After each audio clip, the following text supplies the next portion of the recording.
Hey, this is Brandon Lang. You're listening to SGPN. Let it ride.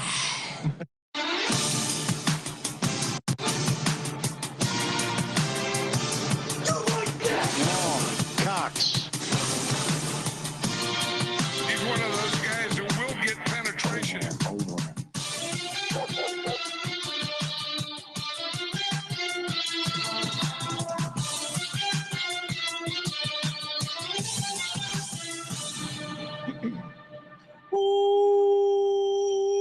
Welcome, everyone, to the Sports Gambling Podcast. I'm Sean, stacking the money green with my partner in picks, Ryan, Real Money Kramer. What's happening, Kramer? Dog. I told you on Friday during the VSiN live show or Sports Gambling Podcast live on VSiN, I went too heavy on college football. I was right, Sean. On to Sunday. To quote the great Bill Belichick. On to Sunday, we got a lot of action. We got a lot of picks. We got a lot of parlays. And, of course, your questions. This is hey, let's hear from you.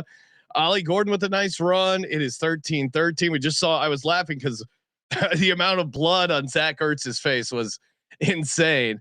A very slippery game out there. I was going to say more than our guy Daniel Jones last week. Yeah, who also had a crazy bloody lip situation. I compared him to the guy in Happy Gilmore, Steve. Why can I not remember? Steve Buscemi? Steve Buscemi's character in Happy Gilmore, where he's putting on the lipstick.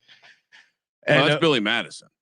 Is it Billy Madison? What did I say? Happy Gilmore. Yeah, okay. Same thing. Yeah. We're old. That's the sweet spot. I'm like losing my ability to remember names. It's insane. You understand why old guy? What happens is you have so many different things. There's only room in your brain, and so things start getting. I got replaced. a lot of 53-man rosters in my head, and so other stuff gets squeezed out here.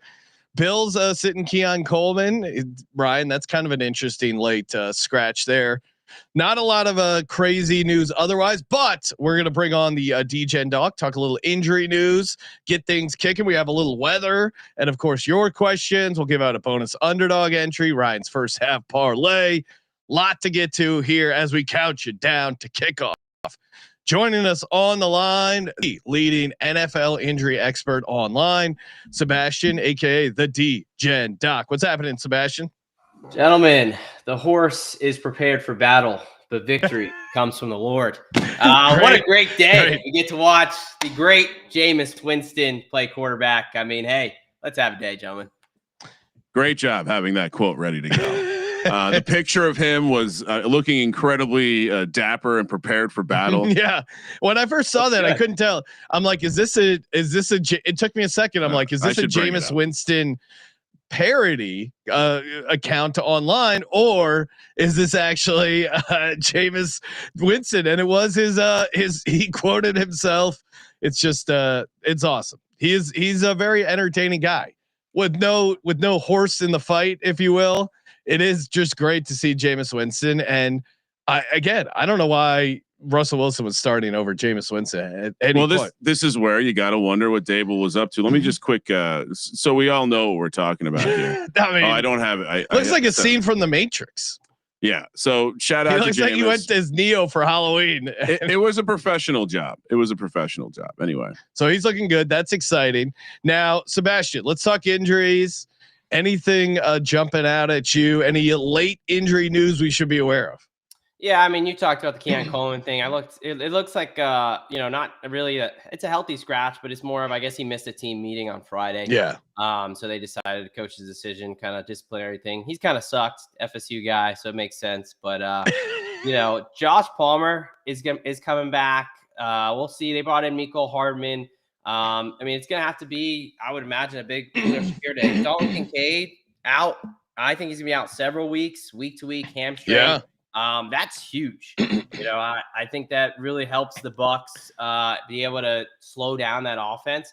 A game that you kind of would expect a lot of points might not be so free flowing. No Chris Godwin, no Bucky Irving, and no Dalton Kincaid. Those offenses that could be real ugly up there in Buffalo. Other kind of surprises: Jaguars wide receiver Brian Thomas Jr. with the high ankle sprain. Typically, 3 weeks is the earliest you see guys try to play on that. This would be 2 weeks out. So I was kind of shocked that he was practicing and had a shot. It just doesn't seem like he's ready. I don't think he would have been much more of a decoy anyway. So I don't know how much that changes the game flow, but obviously, if you got him or we're planning on playing him, he's not going to be out there. What about Christian Darrisaw? I know he's a left tackle there for the Vikings. He had been banged up. He had been playing through it. Then he missed a practice. I didn't see where he ended up. Any updates on Darrisaw for the Vikings? Yeah, he's not inactive. So, that tells me he's good to go and practiced on Friday. So that was, a little bit of surprise. And it's one of those things where, is it regular scheduled maintenance or is it a setback? Right. And he's someone who's had setbacks in this season and he's been out of the lineup. They've played him with snap counts, which is really weird for a left tackle. Usually any O lineman, you're usually live or you're not. Right. Yeah. So they've done that. But he recently has been starting the whole time. So that's the expectation, is that he is going to start, not inactive. Someone on the defensive side of the ball who I think is huge for that defense, though, is Jonathan Bernard, outside linebacker there. He's out for a second week. Originally, something pretty minor. He's already missed. Now this is his second game. He's inactive, hasn't practiced yet. He's a huge piece. So to get pressure off the edge there on Caleb Williams. So him being out, I think, is a bonus for anyone on the Bears offense there. What about Lamar Jackson? We saw Lamar Jackson. He's always been expected to play, but he did miss a day of practice with knee soreness. He's coming back from his hamstring injury, which is that related? What's going on with Lamar? Lamar's a tough one to figure out. Much like someone who just retired from that city over there in Philadelphia. Jair Alexander. Injury reports are tough with those individuals. His was just knee soreness. I mean, look, I'm not reading too much into it. It's hard with Lamar, but he practiced Thursday and Friday. It's just one of those things. At that point in the season, if someone's a little banged up, like, why do they need to practice? A lot of these guys. So I Wednesdays, I don't take much. I try to take it with a grain of salt. If it was a Thursday or Friday practice, I'm a bit more concerned. Now, does that make me, a little bit less on Lamar rushing? Actually, kind of no, because in that game, I'm really kind of on the Henry under going against Cleveland Browns in Cleveland. I think if you look at the last game, Lamar is the one that actually gave them trouble. I think Henry had like 13 carries for like 20 something yards. So I'm pretty heavy on Henry's under this week, especially in Cleveland. So actually Lamar is actually someone I'm not going to be shied away from with the knee thing, because I think if they're going to get the running game going, it's probably going to be more Lamar or through the air. Yeah, and if you remember that game, there were some big. It was one of those weird games. They didn't actually. It was like some big plays. They Lamar with the arm.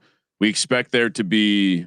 That's one of the games we expect the win too. So 25-mile-an-hour winds, 30 to 35-mile-an-hour gusts. The mistake by the lake this should aid the Cleveland Browns. Again, everyone keeps people slide into my DM, Sean. Yes, they want to know what the best bet is today. I've just been typing Browns money line. Really? Yeah.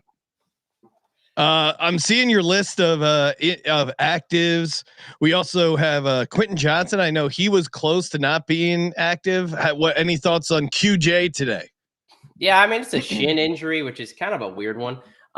It's usually more like you land on it hard, and it's kind of more bruising, pain tolerant situation than any type of limitations. So the fact that he's good enough to go, he should be fine. That offense is always kind of tough going up against the Jags there to figure out.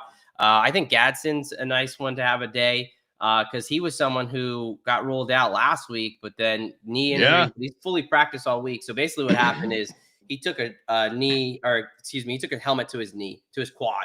So it's just it's basically like a dead leg. So he's got a contusion, which is a fancy word for a bad bruise. Charlie horse, right? Yeah, essentially. So, it's one of those things where it could be bad if it's actually the knee, but it basically, he just had a bruise and he fully practiced all week. So Gadsden's someone I think who could have a nice day against that Jags defense.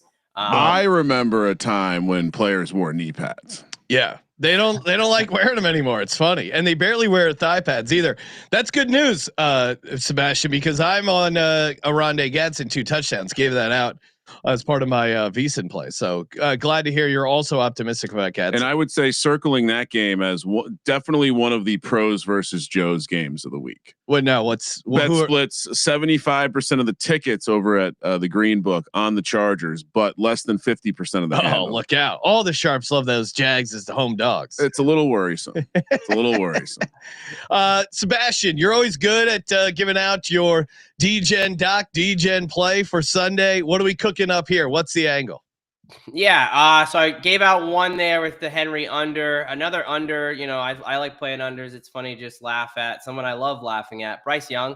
I know the number is pretty low, but under 158.5 passing yards. Even in a 30-0 win when they played the Falcons, he had 124 passing yards. So I think this is another game where I don't care if it's in a dome or not. Both these teams want to run the ball. They probably both don't want their quarterback to throw the ball. And yeah, I'm going the under on him and Henry. And then a couple guys I do like. I'll give one side. I'm on the Chiefs this week. I think they're getting everyone healthy. O-line, you know, you've got Smith, the guard. You've got Jawan Taylor, and you got Josh Simmons apparently coming back from whatever vacation he needed to take.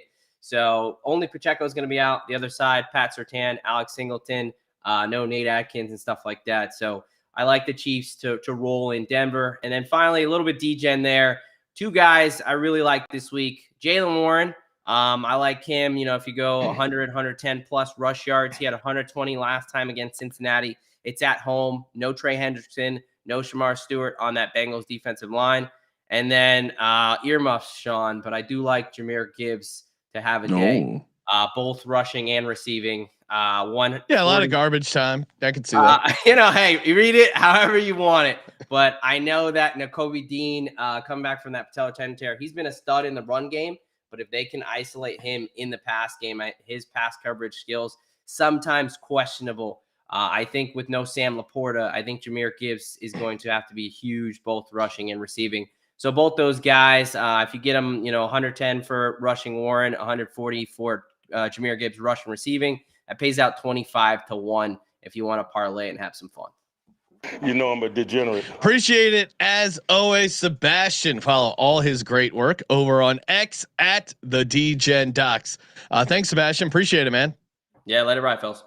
Cheers. Let it ride. Yeah, I think the Gibbs angle with no Laporta, even if you're optimistic about the Eagles like I am and the defense, Gibbs getting more volume does make sense. Just the fact that Sam Laporta is not out there, and in general, the secondary and I should have asked more questions about the Lions secondary, but the Lions secondary is incredibly banged up, and I think gonna be some good passing opportunity for the Philadelphia Eagles. The issue could be the weather, Ryan. It could be windy in Philly. We're normally not huge weather guys, but it is that time of year. Yeah. And I did just want to show like, again, if you're not following Sebastian, he puts out these amazing threads with emojis, which is maybe why I like it so much. It hits the hashtag and the emojis.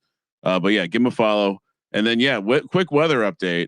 I'll give Kevin Roth a shout out. Shout out to Kevin Roth. He's the gambling community's weatherman. But essentially, this is the to do. We highlighted Cleveland, Baltimore, Buffalo, Tampa earlier on our podcast, and we said the Cincy, Pittsburgh, Green Bay Giants game could get better, could get worse. They've gotten worse, and so Jameis, of course, he'll have a higher power assisting him slicing that ball. Now, the notes on this is we have quarterbacks that tend to float the ball in some of these games. Jordan Love. We tend to see both quarterbacks on Baltimore, Cleveland do it sometimes. So it'll be interesting to see what happens with the weather. Yeah. And are you regretting any bets based on the weather report? No, because I'm on the dogs, I think, in all these games, which Jameis passing yards, I think, has gotten a little dicey, but yeah, it's Jameis. And like I said, he'll have a higher power assisting him. Yeah. But also the Jameis number was so incredibly low. Yeah, it's still 220 something. Yeah.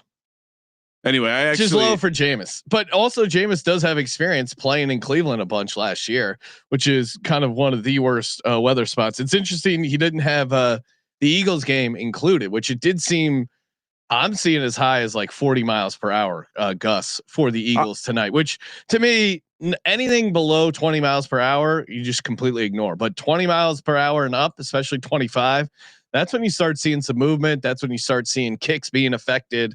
I certainly wouldn't be taking any overs in this game. the reason it's not mentioned, one, he has like a color grading system. He only included the orange. Okay. And the reason is that the Philly game is expected to have generally low winds with gusts, with some gusts up to 30 to 40. Okay. Shout out to Jake in the chat. Jameis 1 touchdown, 1 interception, even money.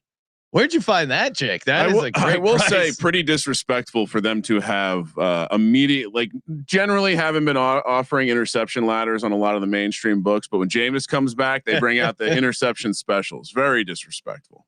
Very disrespectful indeed. Kramer, any late line movement you want to talk about? I mean, there really isn't much surprising movement. We, if you tuned in on Friday on VSiN, we talked about it a little bit, but the Rams game always seemed like it was going to move and settle in on 3.5, although it has come back to 3 in some spots. And then the Niners game moving out to 3.5, I guess kind of expected with the Brock Purdy news, although we don't necessarily see it as a huge upgrade. I would much rather have -2.5 with Mac Jones, -3 with Mac Jones. I'm worried about Brock coming back too early, and just watching the practice videos of him not fully planting on that foot. Certainly worrisome. Dolphins facing a 4th and goal again. They just cannot get it into the end zone. Kramer, let's real quick pull up our picks we gave out over on VSiN. Real quick note, though, sure. I put the Sebastian play into underdog. Okay. Pays 10 to 1. Ooh, and better numbers than he was giving out too. So great. I mean, the projections were nice. Let's see. I'll just put that in the chat. All right. What do you want to do? What do you want to hop into now?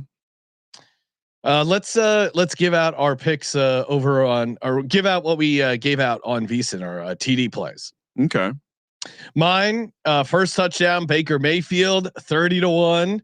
I think there's chance Baker wakes up feeling dangerous. Hasn't run a bunch. I think he could be due to get in the end zone there at 30 to 1. And then we got Tyler Higbee, anytime touchdown, which got a really good price over on Novig, promo code SGPN, as high as 5 to 1 on some of the exchanges. I gave it out at +350. It's still like anything above 3 to 1. I love that matchup for the Rams. Seattle, not great at slowing down the tight ends. And then the Arande Gadsden 2 touchdowns. And my DGen parlay. You know I'm a degenerate. Bears Bucks money line. Sorry, Bears Bucks Browns all on the money line. Round robin. So there you go. Let it rip. Kramer, what do you got? Yeah, Dulcich let me down, although he was the leading receiver in this game for a little bit. That was fun. And then Cooper Kupp, this number has plummeted with some mainstream outlets tailing me. Cooper Kupp in the return to LA. There's gonna be a tribute video. He's not dead.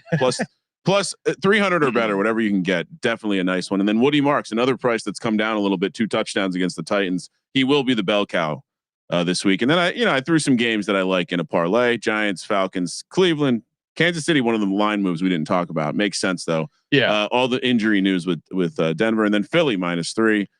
Pay a cool 28 to 1. And then if you are a pleaser guy, let's see. There we go.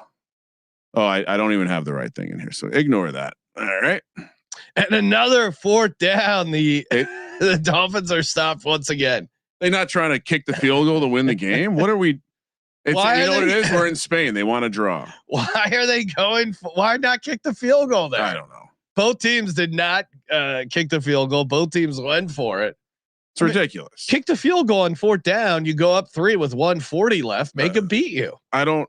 Well, it shows you what they think about their defense. What? But the defense has only let up 13 points. It's the same thing though. Both teams are like driving and moving the ball and then not able to score. But now, no, I agree. I would have. But now they can kick a field goal to win. It does seem like a blunder. Yeah. Now, certainly Nick Sirianni would be getting killed for that kind of play calling. All right, the Discord line is open. Call in, give us your plays, your picks, your questions, whatever it is. Always enjoy hearing from DGen Nation. First in line, always Sunday. Getting it off with our buddy. Woo, and smoking my weed. Sure, the dab rig is ready. If not, right there. Our friend from the Far East, Japan. Japan, what's happening? Not much. Get those dab rigs ready because it is dab time. But before I start, shout out to the MMA Gambling Podcast. Cashed so much on that great UFC last night. Oh, yeah. Congrats. So then I got on this anytime touchdown parlay, DeAndre Swift, Nico Collins, Khalil Shakir, and to bring it home, Cooper Kupp. And that is at a plus 10,092. Ooh, let's go. Say that one more time for the people. DeAndre Swift, Collins, Khalil Shakir, and Cooper Kupp. Let's go. Oh my God. I'm on the Falcons. They better not fuck me over. And if they do, Daquan, we are fucking them up together. I am on 9 rushing yards. I'm on Shakir's receiving yards. I laddered that shit. This is free fucking money. I've been telling you. Now let's see. Hold on. I got a lot of tickets here. Hold on. Christian Watson. I loaded up on him and I pulled out a ladder on him too. So load that up. Christian Watson ladder all the way up to the 80 yards at plus 330. And I got the paper ticket parlay from Kramer. Let's fucking go. This is the fucking week. It's fucking hidden. I don't give a fuck what y'all say. Fucking hidden. Let's fucking go. I will say I got. This was the worst gambling week at the craps table and slot machine for me. And if you add in college football, so I'm feeling like things are about to come back in a big way. Well, I've been and thank you, Japan. Always appreciate you calling in. Oh, I appreciate the plug of the MMA gambling podcast. Yeah, no, nice work there. And Zach Ertz just cashed one of my props from the prop show. Nice. Very nice. Got over 3.5 catches. Finally, took him forever, but he did get that 4th catch for only 3 yards. No yak, Zach, but nice cash. And our underdog entry, Ryan. One of the one of our legs of the entry was Achan higher rushing yards. That's already come home as we gave it out at 79.5 rushing yards. He's got 98. The other leg to that was the Jameis Winston passing yards, which we probably got ahead of it. I remembered we did an alternate version. I'm like, wait, what? Why did we play higher 269.5? That was insane. No, we got some spice. Oh my God. And now is that Debo? No, it's some random Jones. dude. Okay. All right. So again, send in your questions. Hop in on the Discord line. Always enjoy hearing from you. I got should I blast out the first half parlay? Yeah. Which if you're in Discord, you already got it. It's a great price this week, Sean. It is a whopping plus 2,550. So over 25 to 1, which as you know, a very nice price for a 5-team parlay. We did include a total this week. So we're going to have to grip it and rip it. Giants +4, Bears +1, Falcons -3, Texans -3. And then the total in the Bengals Steelers game under. I'm leaning into the wind affecting that game a little bit. Maybe slow start. We'll see how it goes. So under 24 in the Cincy Pittsburgh game, Giants, Bears with the points, Atlanta and Houston laying the points. Love it. Love it. Well, yeah, I'm on all the same sides here, Ryan. Wishing you a lot of luck there on the Kramer centric first half parlay. I'm telling you. Yeah. After that overextension in college football and just nut kick after nut kick. Well, and again, with Texas A&M was in on the take in that game. Are you fucking kidding me? That was insane. Fuck you for winning that game. Yeah. You gave up 21 points via defensive touchdown or almost defensive touchdown. Think about that. You lost. You won the game 31-30, and you let the other team score 21 points basically with their defense. Random Meander in the chat saying Tampa Bay and Buffalo with overcast 51, 20-mile-per-hour wind. How are those Florida Rats going to fare? Certainly worth noting. But yeah, I think both teams have some questions. I guess maybe this is where I fall in love with Baker. Normally I would be downgrading a Florida team playing in Buffalo, but the Bucs team isn't really like a. I think Miami. It's because Todd Bowles is the coach. Yeah, they're a defensive team. They don't strike you as Vita Vea, who is just this rare breed of human. Mariota takes a deep shot. He should have caught that to Moore, who was open. Oh, dislocated his shoulder. Now he pulled the Mike Evans. That's a shoulder. Looks like he might be popping up. As someone who's popped his shoulder out that way. Look at the arm extension. Lands on it. Pop. Yeah, something's up with the shoulder. Joining us on the line on Discord, Dilly Daggers. Dilly, what's happening? Hey, so I just had a couple questions for each of y'all about touchdown scores regarding your teams. Great. Fire away. So starting with Kramer, does Jameis get frisky with the feet and scamper in the end zone today potentially? Oh my God, they missed it. I have a Jameis anytime at 10-1.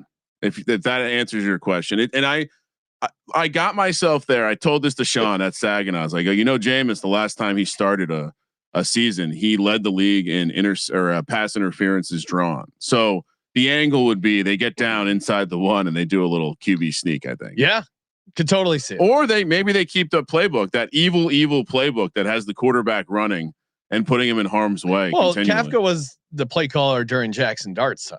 It kind of. Oh, okay. Like it was a collaboration between him and Dable. I think now that Dable's gone, I'm curious to see what his. But he was officially the play caller, right?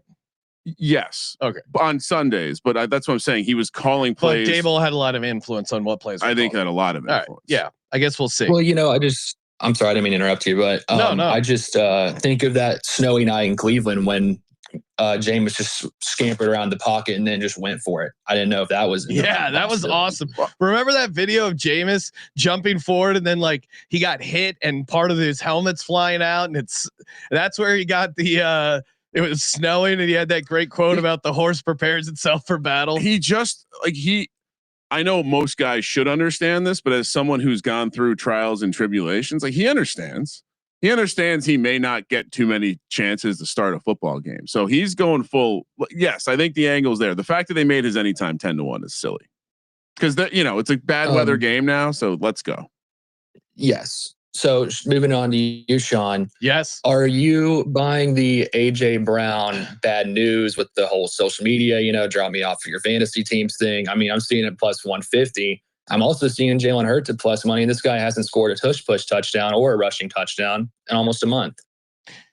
Yeah, both are interesting. The win makes it a little interesting for AJ Brown. I don't, his comments I don't think have any impact. He's also, I predict he will not be on, from my sources, he won't be using social media anymore the rest of the season to air his frustrations. That's been taken care of. But I do think, Big Dom had to talk to him, but I do think to your point, it's been weird. The Eagles have been scoring without using the Jalen Hurts as if they get down to the 1, they're going to get in. He hasn't had any rushing touchdowns in a while. And I always like Jalen Hurts anytime at plus money. It's been kind of, to me, a weird outlier that they haven't. Of course, the previous 2 games, he had 7 passing touchdowns. One of those games, AJ Brown was out. The other, AJ Brown had 2. So if you want to, are you asking me which one do I like better? I am a little concerned about the wind. I would actually go AJ Brown anytime touchdown better than Jalen Hurts anytime touchdown. The wind does scare me a little bit, but that secondary for the Lions is incredibly banged up, and the Eagles' offensive line is relatively healthy compared to previous weeks. So I think he'll have time to push the ball down the field to AJ Brown. So I would go AJ Brown first and then Jalen Hurts second for my anytimes. Sweet. Sounds good. I appreciate y'all's time. Let it ride. Let's make some coins today. Let it ride. Make some coins. AJ Brown met with Jeffrey Lurie in a special 10-minute meeting. I like how the amount of time allocated to the meeting was included, where he promised he wouldn't talk shit on the internet anymore. And he also used that 10 minutes to let Jeffrey Lurie know that he wants to be more involved in the offense. It's a hilarious soap opera. What if you had to bet, Sean? Will AJ Brown make a comment on social media the rest of the season? I'm going to say yes is minus 10,000. I would take the no. Okay. I'll take the no. AJ Brown promising to not do it again is the most petulant child thing I've ever seen. What? That's what young people do. They fuck up and they go, my bad. And they fuck up again. My bad. Also, newsflash, I don't care. It's not, none of this is, all this drama really amounts to nothing. The Eagles are on a 23-3 run straight up, including fucking belt to ass in the Chiefs in the Super Bowl. So, but them winning games and being good is related, but also unrelated. Like it still can be annoying and a fucking nuisance. To me, it's not annoying. I think it's kind of funny. AJ is going to be AJ. When you are a high level player, you put up with some sort of shenanigans, and you just want output from the high level player. To deal with that. Yeah, and he's been good. Okay. He's had. This is not his best. This is not a season like an alpha receiver season.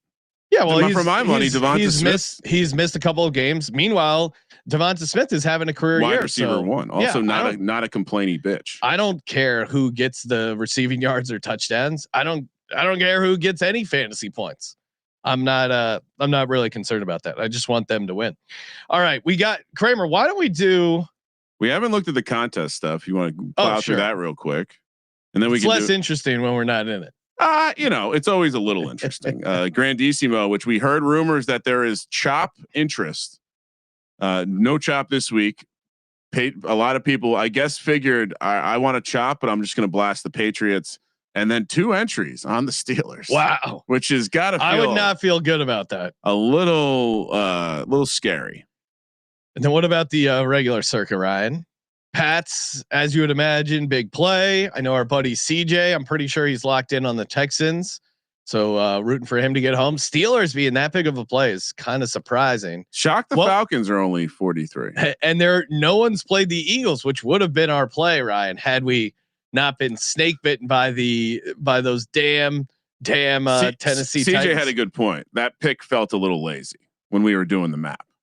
We didn't need to go after a Lions Eagles. But matchup. Doesn't it look beautiful now? Imagine if the one entry. Yeah, I guess. I mean, they're also going to be available for Black Friday, which probably a stronger play. All right, let's look at million. Circa million Dolphins. Wow, that's surprising. You don't see international games usually getting this many selections. Vikings, and we're actually on the Bears, Ryan. The Sharps love the Vikings today. Now a little bit of I actually don't quite get this. We've been in the same boat. I think the love the Vikings are getting, I think, is a little bit about the schematics of the defense for the Bears missing some key people, but and also Sean, I don't know if you've seen it, but the fantasy world is back and the film bros are back to saying that this isn't JJ McCarthy's fault. They're somehow blaming the receivers. Oh no! All the underdog film guy that I've seen some film guys pointing out that JJ is making some good throws and good reads, and I'm like, that's horrible. Well, he makes a couple, but he also has very obvious foot mechanics that are causing a lot of errant throws. We're clearly the contrarian take, though, considering the pick this week, in my opinion. 49ers. Now, maybe some of that was because they realized the number was getting out to 3.5. Same with the Chiefs, probably thinking, hey, this is going to be 4. Why not take the free 3.5? Lions being a popular play here is pretty surprising. And Marcus Mariota just threw an interception in overtime, but neither one of these teams seem to want to win this. We're going to get a tie here. This is going to be very funny. Very well could be a tie. Any other games stand out to you? Bills also a team that I know seems to have landed as another pros versus Joes side where, both in the contest here, but in real life, for only 47% of the tickets on the Bills, but 72% of the handle. Rams, Seahawks. I'm surprised Rams have more tickets. I feel like a lot of people I've talked to this week were making the case for the Seahawks and the fact that all the good advanced numbers and they're getting 3 points, etc. Rams don't have a home field. Basically the idea that, hey, Rams home field should be 1.5 points. Should the Rams be 1.5 better on a neutral? That's the case I've heard a lot. I think so. Yes, I think it's a specific Darnold versus this team. I think when you have a track record of giving a guy who's played very elite over the last 20 plus games trouble, I'm never going to, you would be crazy to take that team. It'd be crazy to ignore it. But certainly Seattle's defense is playing well. I just in a big high leverage spot. Give me Matt Stafford over Sam Darnold. I feel like I'm on an island, but apparently not because there's a lot of circa million plays on there. And then shout out to Coisty in the chat. Likes the alt number for Texans minus 12.5. I believe this is one of our. Maybe it's not. This was a team that was certainly on one of my pleaser cards. And then he points out the reason why.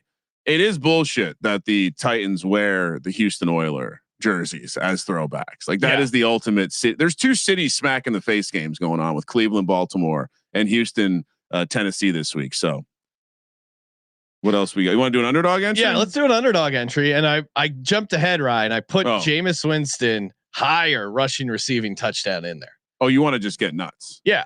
Because I got a boost here. Why not? Let's just do. I was going to say, the boost, you don't necessarily need to get nuts, but I'm in for it. Or maybe let's do one get nuts. pair. What's another? All right, let's do it. Let's do it. What's another long shot anytime? All right, with so Jameis to get in the end zone, and do we want? I don't even. Let's see. Who do we both like? I mean, the Cooper Kupp one isn't quite as large, but there's a narrative there. Yeah. We could go something like a. All right, let's see what if we just do Cooper Kupp and Jameis. It's 22-1. It's not bad. Who else? What's another tight end that you like this week? I like Higbee. I like Gadsden. Gadsden's number is probably pretty short, but that's interesting. Gadsden. Do we want to find another quarterback? Is spicy. Do we want to just go like a well, I also have that round robin with I have the JJ McCarthy, Caleb Williams, and as one parlay. Then I have the Bo Nix, Patrick Mahomes as another parlay. Then I have them parlayed together. So I feel like I already have a ton of quarterback rushing touchdowns. Dylan Gabriel and Jameis. Oh, now we're talking. 2 weather games. That's 58x just for those two unboosted. Yes. Okay, let's go. All right, we'll do that. So 50 pays almost $3,000. Oh my God. And then I think we then build and I'll drop this link in the chat if anyone's looking to play along. Yeah, and promo code SGPN. All right, so let's do now. This one will boost because I got a 50% boost. Need 3 legs, Sean. Do we want to make this our favorite plays of the day? Sure. Do we want to get the Henry rushing yards in there? The lower? Yeah, I like that. DGen Doc like that. All right, it's down to 73.5 here. Still like it. What else do you like? Gadsden? Do we want to play Gadsden yards? Yeah, I mean, I like it all, but I also like Higbee. Well, we already played. No touchdowns in this one. Only yards. Only higher lowers. Give me a play. Sorry, I'm trying to get the Henry. Okay. I like the McCarthy rushing. I like the Herbert rushing. Yeah. I like Why don't we do the Judkins carries? Oh, do they have that? I'd assume so. Yeah, 17.5 rush attempts. And the Dolphins win 16-13. Well, they covered at least. So wait, what? So we have Henry lower 73.5 rushing yards, McCarthy 9 higher rushing yards, right? We can throw that one in there. Well, Japan liked it. Yeah, we also like it. 23.5 higher. And then Judkins carries. Now we could make this one a little spicier. It's only 17.5. Yeah, because it's unspicy otherwise. Do we want to get up to 21.5? Yeah. He's getting. I mean, he's getting 25 carries, right? Yeah.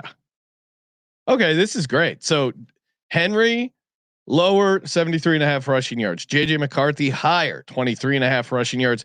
Quinshawn Judkins higher 21.5 rushing attempts. Toss that little rocket ship on the side, and that's a 9.68 multiplier over on Underdog Fantasy. Promo code SGPN.